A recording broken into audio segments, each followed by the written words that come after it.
Segment is Jim Linsenmeyer. Jim has been a guest on the program before, and he works for the state. He is in economic development, and there's an interesting story going on with the change of governorships in terms of how that affects your department. Jim, welcome to the program. Thanks for coming in today. Thanks, Rob. How are you doing this morning? I'm doing better than Gilstrap. He's struggling over there, man. You're not going to shame him again, are you? No, his neck is bothering him. He's got the cough. He's got all kind of stuff going on, man. Answers his name of Lucky. I'm just feeling bad for him over there today, right? But anyway, Jim, in regards to your department, you were part of the Department of Commerce in the state. Then you were not, and then again you may be.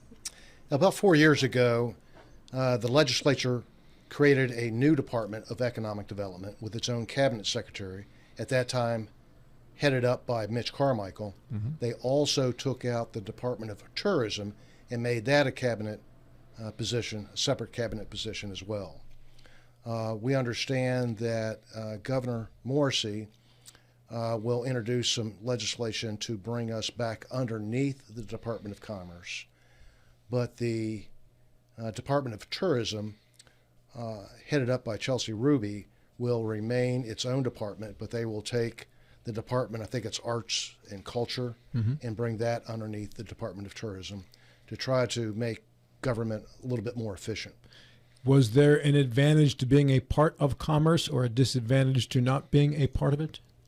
I don't think it materially affected us, other than some of the leadership of major projects want to sit down with a quote-unquote cabinet secretary, but those folks had access to the Secretary of Commerce when we were underneath Commerce, and then, of course, when we were our own department, had access to Mitch Carmichael as being the cabinet secretary. Okay. But the real leader of our department is Michael Graney, and Mike's been a great steward of economic development efforts for the last almost 6 years. Who replaced Mitch Carmichael?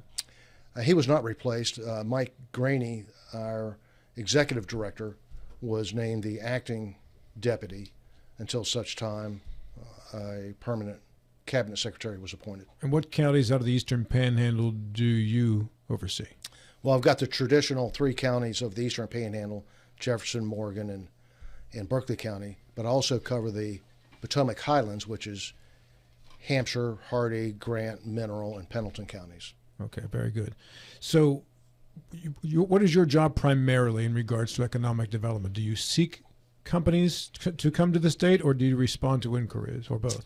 Both. And I work with existing industry, Procter & Gamble, Clorox, Gat Creek Furniture. And in what way? Helping them to make sure that they're fully aware of all of our resources that we have available to us, whether or not it be tax credits for new investment or job creation, or the workforce development resources that we have. I also act as an ombudsman for our existing industry partners. If they're having a problem with the tax department, the highway department, et cetera, DEP, advocate on their behalf. Jennifer Smith is the head of the Berkeley County Economic Development Authority. What does she do in relation to what you do? What's different? And are the two of you involved in the same projects all the time? We mostly work very well together. Well, we always work well together, mm-hmm. but we most often work jointly on these projects for either industry expansion or attracting new industry into the area. If she gets a lead on a company that wants to look into moving into the area, are you the first person or one of the first people that she gets in touch with? Yes, and vice versa. When I receive a new inquiry for Berkeley County, I get in touch with Jennifer Smith. But I work closely with all the county economic development organizations in my area. Who tends to run point when these inquiries are made and progress is being made? I think it's not golf. It's a team sport. Mm-hmm. And we work collaboratively, not only with my office here locally, but also the state office in Charleston and the local economic development, the county economic development authorities, county commissions, et cetera. Give me a little snapshot of the CMC, CMC Metals story in terms of how that evolved from an inquiry into actually moving into the Panhandle. So oftentimes with big projects like that, they will hire a site selector, and that site selector is given some parameters. For instance, with this particular situation, they were looking for several hundred acres within 200 miles of Philadelphia, and they had specific requirements when it comes to utilities: water, sewer, gas, electric, etc. So we start with a request for information, and then we send that to the site selector, and then they narrow that group of entries down and give that to the prospect or Commercial Metals, and then they make site visits, and then they start digging deeper into the site. So in that case, they post that this is what they're looking for, and you respond and say, this is what we have? Correct. Okay. That it wasn't, hey, Berkeley County, we'd like to come to your county, or we're considering you, what do you have? This is already known in advance. So we were competing against New Jersey, Philadelphia, Maryland, and Virginia when we won this project. What do you think put you over the top? You know what? That's a great question. And, after we won the project, I asked Billy Milligan, who was the lead on Commercial Metals. And I said, Billy, what made your decision? He says, your values and your community matched up better with us than other communities. You wanted us more. You sought us more than the other folks did. Is that a nice way of saying you gave us the better tax cut deal, or does it actually mean something aside of what the financial interests were? No, I think it was beyond what the financial interests were. Again, the land has to speak to the prospect. It has to have the right piece of land that will accommodate their facility, but also, the open arm welcome that they got at the county level and at the state level. So sometimes it's not always the objective that wins the project, but sometimes it's the subjective working with the objective. How many additional projects right now are you working on in regards to bringing business to the Panhandle? Well, we have a Handcraft Services that is building an industrial laundry in the Taylor Station Road area. And that's about a $60 million project, and will bring a couple hundred jobs. And that's an interesting project in that it's third generation family owned business out of Richmond that provides laundry services to healthcare facilities, hospitals, clinics, doctors' offices, etc. Where's Taylor Station Road? Taylor Station Road. Oh, Tabler. I'm sorry. I thought you said Station Taylor. Road. I'm sorry. Yeah. Okay. Right off of Consumer Drive. That is the back entrance into Procter & Gamble off of Route 11. Mm-hmm. QTS, which is a data center developer, last May purchased the FO Day property that straddles both Berkeley and Jefferson County. They have submitted a preliminary plan to Berkeley County. Treplar, located in one of the buildings off of Route 11 in the Taylor Station Road area. It's a 365,000 square foot facility. That's a $30 to $60 million investment, and they currently have 200 jobs, and they make meat trays for the grocery industry that is made out of recycled material. So right now you go buy a pound of hamburger and it's a styrofoam tray. Well, you can't recycle that styrofoam, and it goes into the landfill and stays there forever. TEMA in Carneysville just finished up a $5 million, 40,000 square foot facility expansion, and they're planning another 40,000 square foot expansion in the Burr Industrial Park. Daub, which is also in that Burr Industrial Park, just finished an expansion, and they're up to 175 employees. And when you look at Gat Creek Furniture over in Berkeley Springs, they just finished up a major expansion project, and they're up to 170 employees in Morgan County. And Chempac, right around the corner from Clorox, finished up an expansion project last year, and they're adding additional production lines. So we have a lot going on in the Eastern Panhandle, and even in the Potomac Highlands. Christopher Peacock in Wardensville manufactures high-end cabinetry, and they are in the midst of an expansion project. And Mettler, which is a German company, has about $30 to $40 million expansion project that they have undergone in Moorfield. So there's a lot going on both in the Potomac Highlands and the Eastern Panhandle. Mr. Gilstrap. Were you involved with the siting of this water plant in Middleway, the controversial water bottling plant on at the old 3M site? No. I have been in contact with those folks, the owners of the property, for the last 4 years. But that group is a developer using private equity money, and their thesis, investment thesis, if you will, is to invest in distressed property and unlock the value.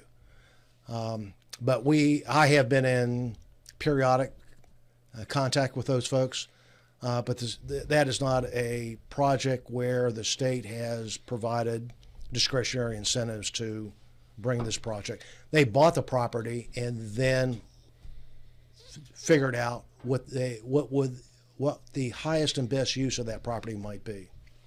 Because, excuse me, the whole controversy around that property revealed a lot of difficulties. First of all right, here's the property. How are we going to get the trucks there? And that whole infrastructure hadn't really been addressed in the proposals put before the Planning Commission and such. Are those the kind of issues that your office addresses in presenting to the surrounding communities, the new industries that are going to become their neighbors? No, that is strictly a local county decision. They did do a traffic study that was approved by our Department of Highways, but when you look back when 3M or Kodak operated that facility, they had trucks coming and going off of Grace Road and Leetown Road. Mm-hmm.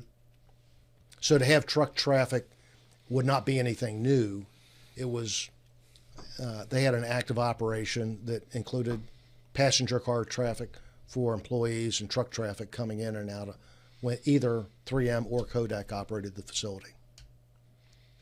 And how does the state put out a request for proposals, probably not the right term, but along those lines of, these are the properties that we have available, these are resources we have available, dear industry, these are resources we have available, give us a call? Is that how it works? Yes, we do a lot of marketing, both online and in-person marketing. We have a pretty robust social media presence, LinkedIn, Twitter, Facebook, as well as our website, LinkedIn. And we also go to various trade shows and market our state to various industries, the automotive industry, the chemical industry, etc. When we come close but lose, what's the common denominator of what's the element that if only we had this, we probably would have gotten it? I would say it is we need more flat land. Well, okay. What's the next You're one? in West Virginia. Yeah. So that's one of our challenges is oftentimes these large projects are looking for 300 or 400 flat acres with infrastructure, the right water, sewer, gas, power, and proximity to major highways. Bill Kearns. Well, we got the highways part.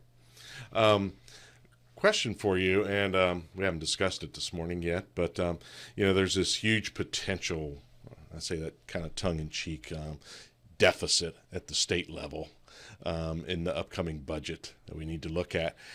Is this going to negatively impact what your future endeavors trying to attract industries into our state?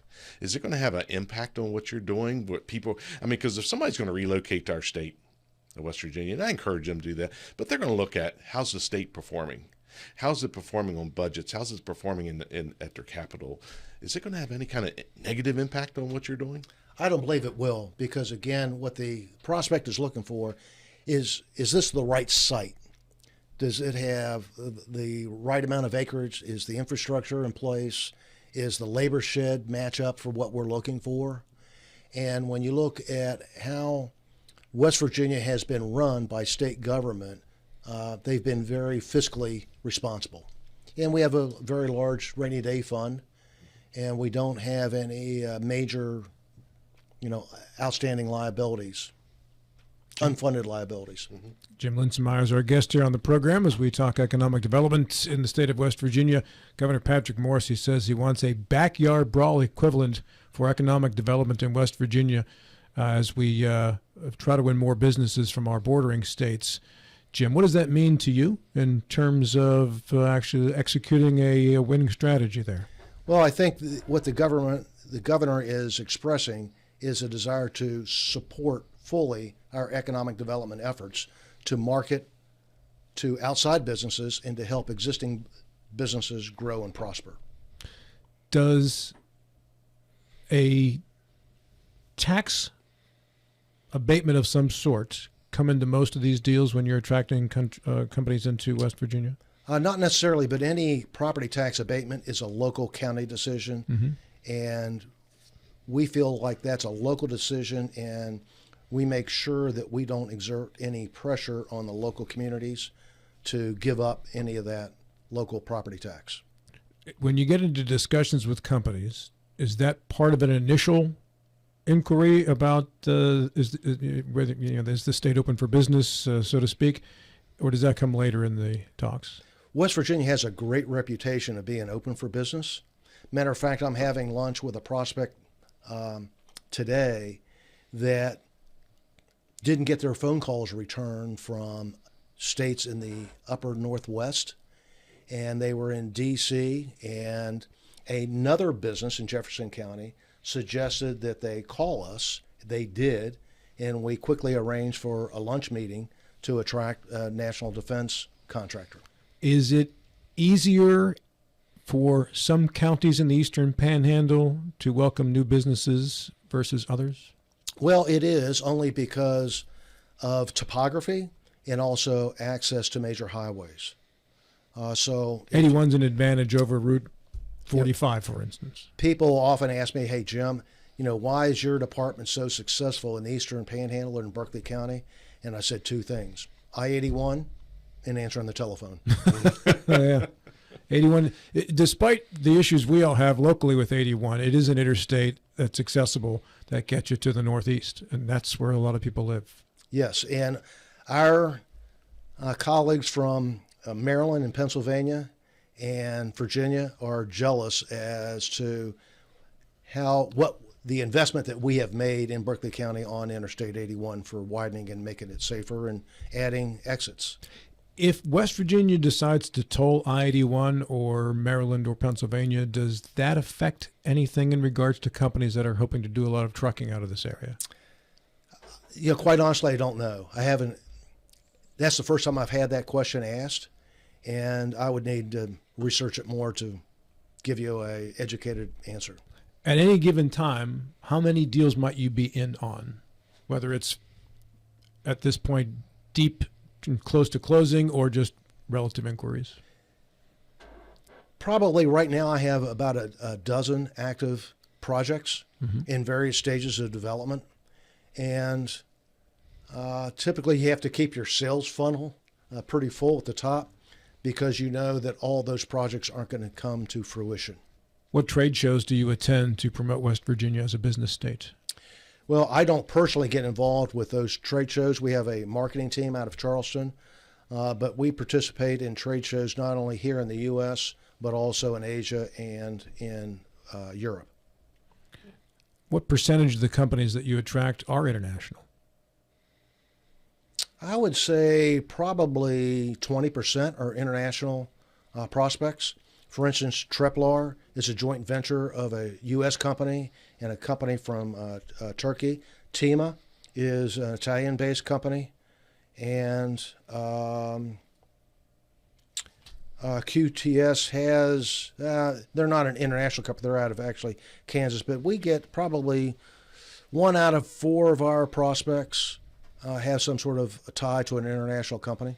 How is the infrastructure in the Eastern Panhandle in terms of available water? Obviously, you need water, and you need people. Well, we have plenty of water. We don't necessarily have plenty of water treatment facilities, but that is expanding as we speak, not only in the northern part of the county, but the southern part of the county. One of the challenges we have with natural gas is in the process of being overcome, in that we now have more gas that is going to be coming in from TransCanada to Mountaineer Gas, from Pennsylvania through Maryland to Berkeley Springs to provide us with a larger quantity of gas. Now, the next thing we need to do is extend the pipeline infrastructure for gas to the northeast part of the county and also the west side of the county. Who's responsible for doing that? That would be up to Mountaineer Gas. They would bear the expense for expansion of the lines? Yes, and sometimes for the last extension, the companies themselves are responsible for that. Very good. Mr. Kearns or Mr. Gilstrap? No, I want to make the observation that at the SHOT Show on the bus going out to the shooting range, and the comments, where are you from, that sort of thing, and West Virginia, and then come the West Virginia jokes. Mm-hmm. And this was from somebody from New Jersey. And we're going to a shooting range, and I said, "Really? This is the point you want to the ridge you want to die on is to talk about West Virginia." But overcoming those kinds of cliches have to be a challenge, but maybe not since they're coming to you. I am a very proud native West Virginian. And I am very proud transfer into West Virginia. So you're a West Virginian by choice. Yes, exactly. Okay. Exactly. Quite honestly, we never hear those jokes. We never hear those comments from prospects that we deal with. Okay. Now, they're surprised at our proximity to Philadelphia, Pittsburgh, D.C., Columbus, but especially the Eastern Panhandle. When I say I'm only 60 minutes from Dulles Airport, really? In West Virginia? And many of the projects that we deal with, West Virginia doesn't come into play until the latter stages of their site selection, because sometimes people just are not aware of the close proximity to West Virginia, to being within 50 to 60% of the U.S. population and 50% of the Canadian population.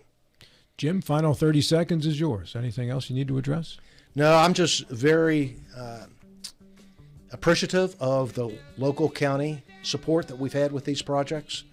I think we've got a great track record in the last 5.5 years that I've been doing this job, and I think that there's just more great things to come. Thanks for coming in, man. Thank you. Jim Linsenmeyer, as we take our break here at the bottom half of the hour.